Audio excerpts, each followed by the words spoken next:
Starting in the summer of 2013, motivated by a desire to have more control of the laws written, a small group of regular citizens researched and discovered the concept of home rule. Allowed in over 40 states, home rule gives certain rights of self-rule to the population of cities and villages, allowing more control of public policy to citizens through the local ballot initiative and legislative influence. Please welcome, ladies and gentlemen, from the Sensible Movement Coalition, the Big Daddy of Decrim in Ohio, Mr. Chad Thompson! I should have known that he had something theatrical planned. That's trust. That's the best ever. Thank you. Absolutely. You guys want to know what I love most about living here? It's the public transportation system, man, the bus. I can stand out on the sidewalk anywhere in town, the bus is going to pick me up within 5 minutes and take me anywhere I want to go.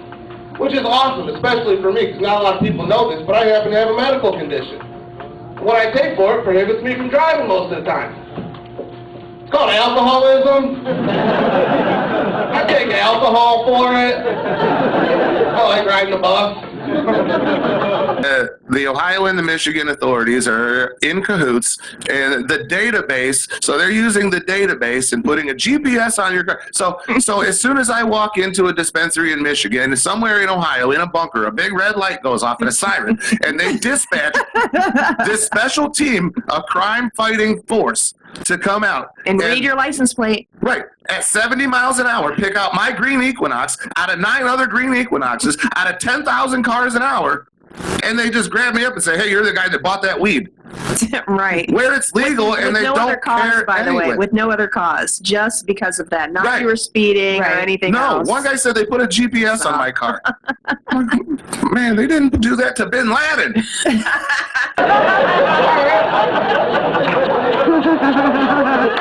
I ain't always been a ball boy, though. I grew up in West School in Hudson, Ohio. You guys know about Hudson? Yeah, I know. I get the same response every time I tell somebody that. Oh, rich Hudson kid. Not like that, man. We were like the token poor family charity case of Hudson. The hillbilly handout family of Hudson, you know? Especially this time of year reminds me of it, because they would have a food drive every year at school, which is cool, you know, it's awesome. All the kids bring in their boxes full of canned goods, and God bless them, but when they bring it over and set it on my desk, it's not that cool anymore. I look at the teacher like, really? He says, man, you know what's going to your house. Can't you just take it home with you? Give everybody a stuff. Mean, too. Them kids are mean over there. They look at me like, where'd you get that shirt, Kmart? No, asshole. People that bought it the first time might have got it at Kmart. I don't know. I got it at my stuff. And she didn't realize now the switch was turned like a prize fighter. The bell was ringing. This was my time. So as I stood up, I asked anybody, did they know the band? They said no. And there was this Latin guy that played like Santana. He had a sweet Santana sound, what he was playing earlier. So I was figuring in my head, how can I incorporate him in what I'm doing? Because he had no clue about the song I Wish. I went to the bass player, I said, come on, Bubby, baby. Boom, boom, boom, boom, boom, boom, boom, boom, boom, boom, boom. And he started rolling with me. Now I'm bumping with him. Now I said, come on, drum. Pow! Now they're kicking with me. My wife is like, she can't believe. Now I got the rest of the band going. I swirled around Jack, and he was looking back on when I was a little nappy-headed boy. And it was on like Donkey Kong. So at that mid-turn time where I let the band do their thing, I turned around. Thank you, my brother. You got it, man. I got you.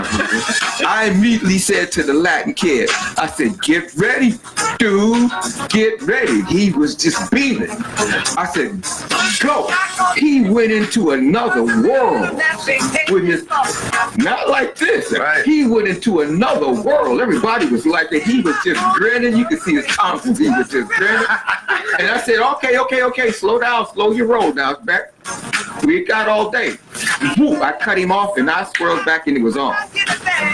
Now the thing where I'm going with this, when it came time to walk off, my wife said, you were bigger than life. I've never seen you more alive, right? Yes. And I'm like, first, what do you mean by bigger than life? She was used to seeing me as we were kids. See, because when that stage came on, my ego, that's the only time I really Man, want to when let my your ego foot go. hits the bottom step, you Oh, change hell yeah. instantly. Oh, man, I'm in round 3, and it's like, now it's body blows. Yeah. My parents are right though, man. I can't blame them. Especially you guys, Christmas time, they'd always be so like concerned. What do you guys want for Christmas? What can we do? You know, what? How about 4 car doors that are the same color? Can we start with that?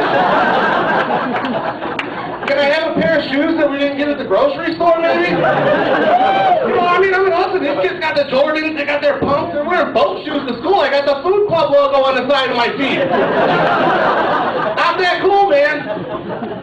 Out there, and our special guest, we love to have her every time she's in. The doc is in. Dr. Bridget, how are you? Very good. Thanks for Sorry, having I'm screaming in your guys' ears. I'll calm down in a second here.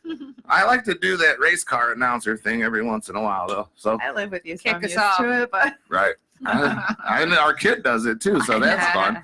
So, what a week, huh? Speaking of our kid, it started off with a snowy weekend, you know, so we were together a lot last weekend, and then Martin Luther King Day, thank God we were off. Martin Luther King Day was beautiful because I had been putting off since Friday going out to play in the snow, you know. We'll do it Monday. Monday will be perfect. And then it started getting warm, and I started getting nervous. And Monday came, and it was the most Norman Rockwell snowman building day.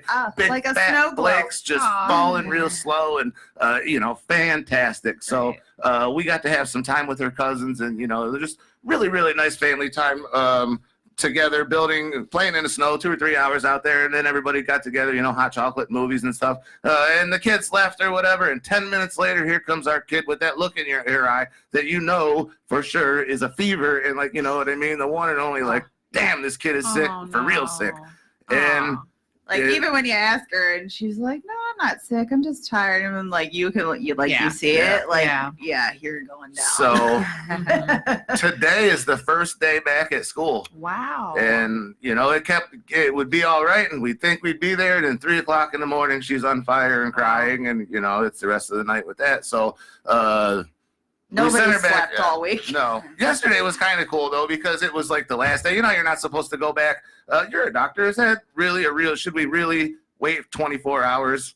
I mean, that You're supposed to. Yeah. Yes, you should. it's so hard. You know, like, nobody wants you sick at school. no, or work. absolutely. That's Yeah. true. Yeah. You know, but then it's like, oh, if you had a fever at 8 o'clock in the I morning, know. you already have to be off for the next day. Right. Which we did. We followed the rules. So we went to the Akron Art Museum. Akron Art Museum is free on Monday. what? Just funny because we don't go to school to spread it, but the Oh yeah. We'll Art spread germs at Museum. the art museum. There's no rules use against some that. sanitizer out there. Right. No, just Well, they're kidding. not going to send me emails and stuff from the right. art The museum. paintings don't care. They're Right. okay. You're not allowed to touch anything at Yeah. the art museum. Yes, it was fun. It was. I mean, it's one of those things that you only need to do once a year to take a quick run through it. But it was all right. So, well, that was my week in a nutshell. How have you been? Busy. I feel like it's been forever. It since has I've been been here. forever. It was the day before holidays. the holiday cannabis marketplace at the Red Yes, Space that's in right. Cleveland. How did that Yes. go? It was great. We did cards there, so I met some great people, and you know, a lot of people were coming through, and so you know, a great way to kind of bring in the holidays, right? Yeah. So yeah, Good. yeah. Awesome. Gosh, it's been really busy since then too. Mhm, Yeah. yeah, it's been nonstop since then. So you had a good holidays and everything. Made it Yeah. through the whole works. Right. So I took, you know, a little time off, and, you know, my schedule's pretty ramped up usually. So after taking, it's hard to kind of get back into the groove a little bit, right? Mm, it is. But it kind of slapped me in the face. And so I'm up and running and, you know, keep going. So absolutely. Yeah. Awesome. Yeah. Very, very good. I'm back at teaching at Cleveland School of Cannabis. And There you so go. I have a great class there.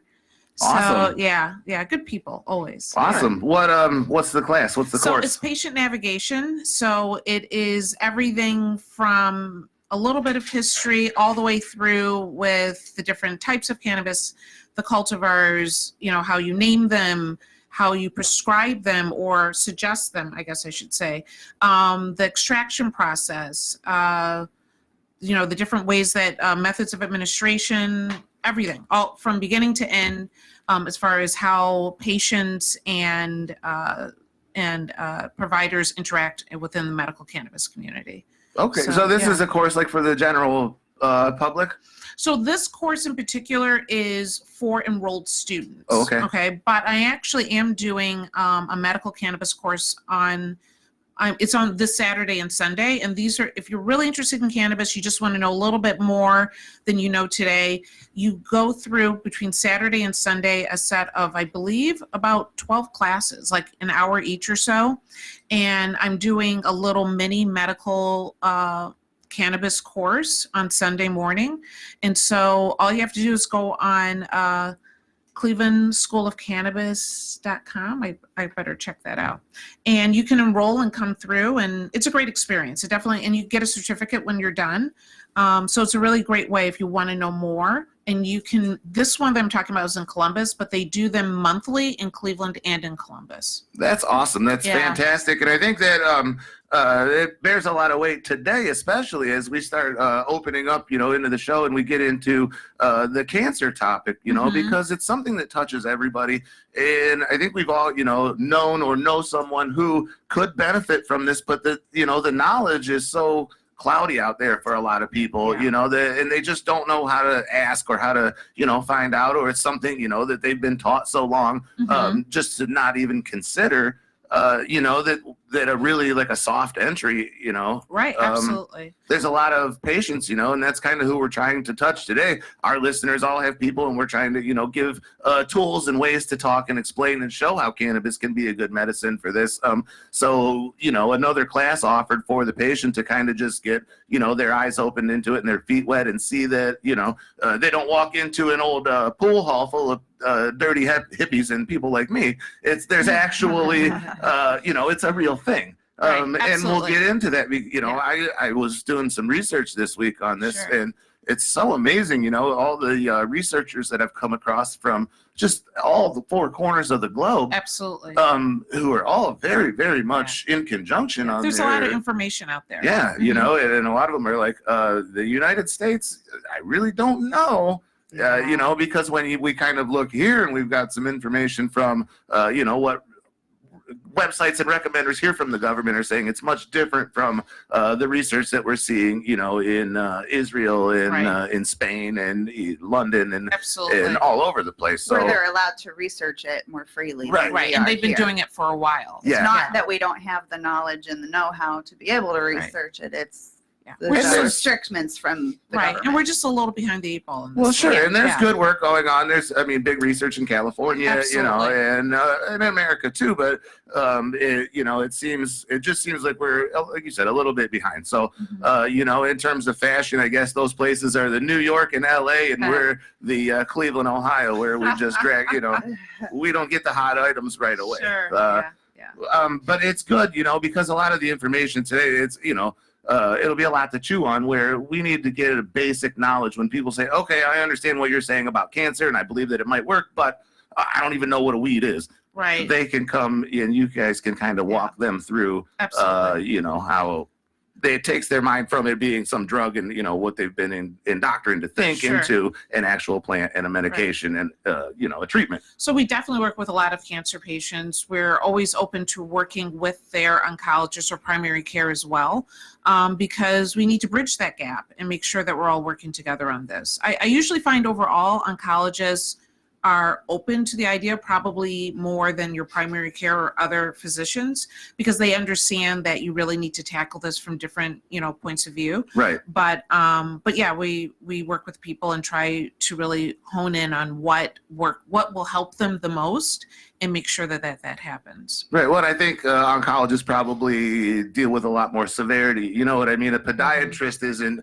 always having, people's lives in the balance or whatever. You know what I mean? Where, for an oncologist, there's a lot of times like, hey, it's not going to hurt any. They learn very early in their career, try anything because they see something not work a couple times, and I imagine that sticks with you for the rest of your life. Hillbillies, too. I told you we're hillbillies. I probably was 15 years old before I found out that you could buy bologna without that red plastic shit on the outside.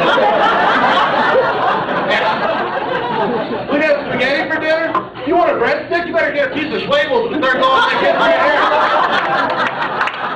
And you would think that would screw me up later on in life, but it was maybe a week ago we're having dinner. Spaghetti, and all of a sudden I catch myself saying, baby, you want breadsticks for dinner? She didn't. Hey, what's happening? It's Bob from That Stoner Show. No matter where I am on Wednesdays, I always fire one up and rock the house with the Bernie and Steve Show. Live Wednesday nights, 7 p.m. to 11 Eastern, only on Karma Radio.